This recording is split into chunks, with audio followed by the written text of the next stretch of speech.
Ils ont envahi notre quotidien et vous êtes de plus en plus nombreux à ne plus pouvoir vous en passer. Eh bien, sachez que téléphone portable et tablettes ne seraient pas sans danger pour nous, mais surtout pour nos enfants.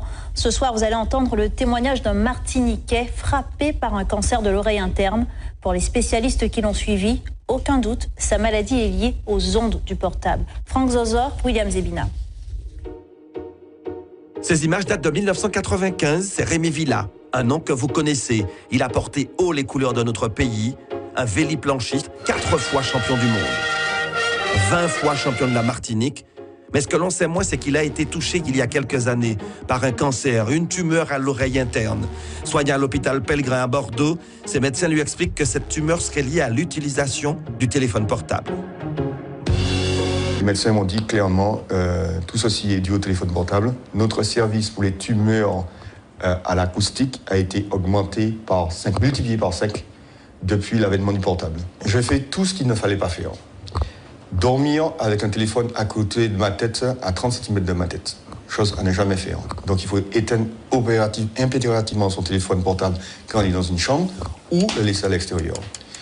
Deuxième chose, je téléphonais tout le temps en voiture parce que j'étais agent de fabrique. Donc le seul moment où je pouvais téléphoner, c'était en voiture. Donc j'avais un kit main libre, certes, mais toutes les ondes étaient dans la voiture. Et à Bordeaux, les spécialistes lui ont expliqué comment les ondes magnétiques du portable agissaient sur l'oreille interne. Vous avez dû constater par vous-même que quand vous téléphonez longtemps, votre oreille chauffe. Et bien ça, qu'est-ce que ça fait? Ça simplement cuit votre oreille. Et donc l'oreille interne est extrêmement fragile. Et donc, parce que c'est tout petit organisme, etc. Donc forcément, on l'abîme, on la cuit et on finit par la détruire.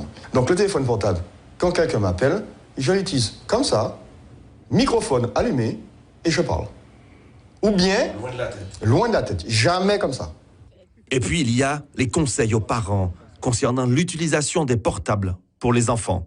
Le médecin me disait très clairement que le pire va arriver parce qu'aujourd'hui, les parents donnent les téléphones dès l'âge de 10 ans, voire même avant, à leurs enfants, et les enfants dorment avec leur téléphone. Alors ça, le cerveau n'est pas encore construit, etc. Donc il est encore plus sensible et les dégâts seront plus importants encore. Et pour confirmer les propos de Rémi Villa, ce rapport de l'ANS, l'Agence nationale de la sécurité sanitaire et de l'alimentation, rendu public la semaine dernière.